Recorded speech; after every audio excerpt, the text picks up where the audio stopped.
Hello everyone, আসসালামু আলাইকুম সবাইকে। সবাই কেমন আছেন? প্রতিবারের মতো আজকেও আমরা একটি ব্লগ নিয়ে আসলাম।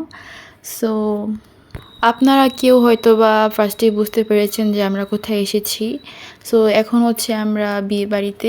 এই বিয়েবাড়িটা কিন্তু খুবই কাছে ছিল আমাদের বাসা থেকে, লাইক 10-15 মিনিট লাগে এই বিয়েবাড়িতে যেতে। অ্যান্ড দেখেন এতক্ষণ যে লাইটিংটা দেখাচ্ছিলাম ওইটা হচ্ছে গায়ে হলুদের ছিল, আর আজকে হচ্ছে মেইন। আজকে আমরা আপনাদের সাথে গায়ে হলুদের পরের দিনের ব্লগটা নিয়ে এসেছি। সো দেখেন, আপনারা হয়তো বা দেখেই বুঝতে পেরেছেন যে বিয়ে বাড়িটা কত বড় অ্যান্ড ধুমধাম করে হচ্ছে। খুবই বড় একটা স্পেসে অনেক মানুষজন, লোক দাওয়াত দেওয়া হয়েছিল। আমরা এখানে একটু লেট করে এসেছি, যার কারণে আমাদের খেতে একটু দেরি হয়েছে। প্রথম দিক দিয়ে মানুষজন অতটা ছিল না, একদমই কম ছিল। পরবর্তীতে দেখতে পেলাম অনেক মানুষজনের আয়োজন হয়েছে এখানে। গায়ে হলুদও কিন্তু অনেক মানুষজনের আয়োজন। আর এখন হচ্ছে আমরা খাওয়া দাওয়া শেষ করে ফেললাম এই মাঝেই। এরপর খাওয়া দাওয়া শেষ করে দেখলাম জামাই আসছে। সামনে যেটা দেখতে পাচ্ছেন সেটা হচ্ছে ঘোড়ার গাড়ি। মানুষজনের কারণে ভিডিও করা অসম্ভব ছিল, তাও আর কি একটু ক্লিপ দিলাম। এরপর দেখেনি যে সামনাসামনি আসতে পারলাম। এই গাড়িতেই হচ্ছে জামাই ছিল। আর এখন আমরা যেখানে আছি সেটা হচ্ছে বিয়েবাড়ির গেটের সামনে, একদম সামনে, মানে মেইন রাস্তা যেটা, সেই রাস্তার সামনে আর কি ঘোড়া গাড়িটা আছে। এখানে রাস্তায় আর কি বিয়েবাড়ির আলাপ আলোচনা হচ্ছিল। আর এইদিকে হচ্ছে আমরা বউয়ের কাছে এসে পড়লাম।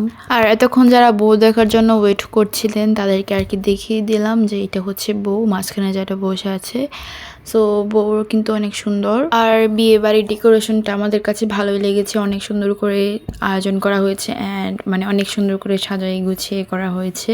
আপনাদেরকেও দেখালাম, দেখেন মানে কত সুন্দর করে আর কি সবকিছু ম্যাচিং করে মানে রঙিন একটা বিয়ে বাড়ি হয়েছে এখানে। দেখতেই পারতেছেন সবাই আর কি বউয়ের সাথে ছবি তোলা নিয়ে পাগল হয়ে গিয়েছে। সবাই আর কি যাচ্ছে, মানে সিরিয়ালে দাঁড়িয়ে আছে সবাই, একজনের পর একজন হচ্ছে বউয়ের সাথে ছবি তুলতেছে। এরপর আমরাও গেলাম। দেখেন পিচ্ছি বাচ্চা এখানে খেলাধুলা করতেছে। তো আপনারা কিন্তু অবশ্যই বলে যাবেন বিয়ে বাড়িটা কেমন হয়েছে, এটার এনভায়রনমেন্ট, এটার ডেকোরেশন, মানে সবকিছু মিলিয়ে আর কি কমেন্ট করে জানাবেন যে বিয়ে বাড়িটা আপনাদের কাছে কেমন লেগেছে। যেহেতু আমাদের বাসার কাছে একদম মানে পরিচিত একটা বিয়ে বাড়ি ছিল, এর কারণে আমরা মানে অনেকজনের সাথে দেখা করতে পেরেছি। অনেকজন মানুষ এসেছিল, আমাদের কাজিনরাও এসেছিল, অনেক পরিচিত ফ্রেন্ডস, এ আর কি টুকিটাকি সবার সাথে দেখা হয়েছিল এখানে এসে।